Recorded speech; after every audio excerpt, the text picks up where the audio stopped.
Election అప్డేట్స్ను అందరికంటే ముందుగానే తెలుసుకోవాలంటే ఈరోజే ఆర్టీవీ లైవ్ యాప్ని మీ మొబైల్లో డౌన్లోడ్ చేసుకోండి. అందరికీ నమస్కారం.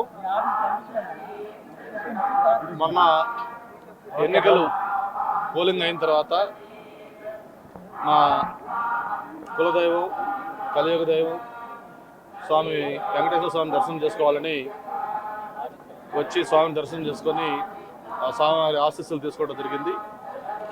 మరి ఆ స్వామి ఆశీస్సులు తప్పకుండా మనందరిపైన ఉండాలని మనస్ఫూర్తిగా కోరుకుంటూ మరి 5 ఏళ్ల నిరీక్షణ ఎల్లుండి ఫలితాల రూపంలో రాబోతూ ఉంది.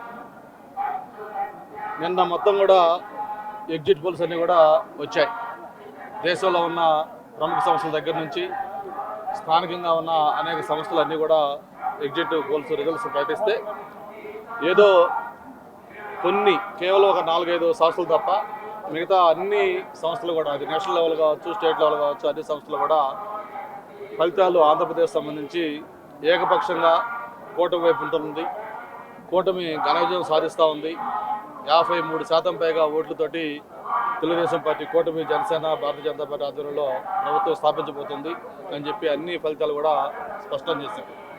ఫలితాలే కాదు, రాజకీయాల్లో ప్రత్యక్షంగా 25 సంవత్సరాల నుంచి ఉన్న మాకు కూడా మొన్న పోలింగ్ సరళి చూసిన తర్వాత మాకు అర్థమైంది. ప్రజల్లో ఒక కసి, ఎలాగైనా సరే ఈ ప్రభుత్వానికి చరమగీతం పాడాలి, ఈ రాష్ట్రంలో నుంచి జగన్మోహన్ రెడ్డిని పంపించాలి, మళ్ళీ చంద్రబాబు నాయుడు గారిని ముఖ్యమంత్రి చేసుకొని రాష్ట్రానికి పూర్వవైభవం రావాలి అనే ఒక కసి, తపన, ఆతృత అన్న కూడా ఆ ఓటర్స్లో కనిపించింది. మరి పోస్టల్ ఓట్స్ దాదాపు 80-90% ఏకపక్షంగా పోస్టల్ ఓట్స్ పోలయ్యాయి.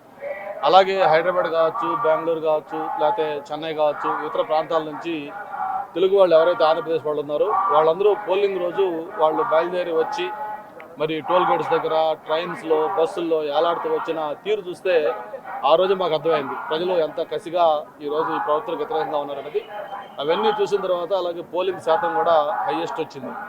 81.6% పోలింగ్ అంటే ప్రభుత్వం మీద వ్యతిరేకత ఎంత తీవ్ర స్థాయిలో ఉందో అర్థం చేసుకోవచ్చు. ఆ వెంకటేశ్వర స్వామి ఆశీస్సులతోటి తప్పకుండా రేపు ఫలితాలు చాలా పాజిటివ్గా మాకు ఉంటాయి. నేను అలాగే నారాయణ గారు మేమందరం కూడా మంచి భారీ మెజార్టీతో గెలుస్తామని చెప్పి నమ్మకం, ఆశ ఉంది.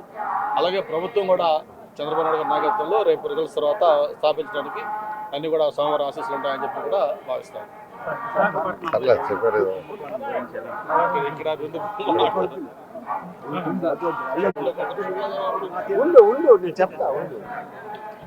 అందరికీ నమస్కారాలండి. ఈరోజు కలియుగ దైవం శ్రీ వెంకటేశ్వర స్వామి నేను మా వేంకలు మరియు బంధుమిత్రులతో వచ్చి ఈరోజు దర్శించుకోవడం జరిగింది. ఎల్లుండు ఎలక్షన్ యొక్క రిజల్ట్స్ రాబోతుంది. నిన్న వచ్చిన ఎగ్జిట్ పోల్స్లో మెజారిటీ తెలుగుదేశం తెలుగుదేశం పార్టీకి అనుకూలంగా ఇవ్వడం జరిగింది. ఖచ్చితంగా ఆ భగవంతుని దయ వల్ల ఎల్లుండి వచ్చే ప్రజల్లో తెలుగుదేశం ప్రభుత్వం అత్యధిక మెజారిటీ సీట్తో కలిసి ముఖ్యమంత్రిగా నారా చంద్రబాబు నాయుడు గారు చేపట్టడం జరుగుతుంది. ఖచ్చితంగా ఈ రాష్ట్రం యొక్క ఆర్థిక పరిస్థితి బాగా ఇంప్రూవ్ కావాలని, ప్రతి ఒక్కరు ఆయురారోగ్యాలతో సకల ఐశ్వర్యాలతో ఉండాలని ఆ భగవంతుని కోరుకోవడం జరుగుతుంది.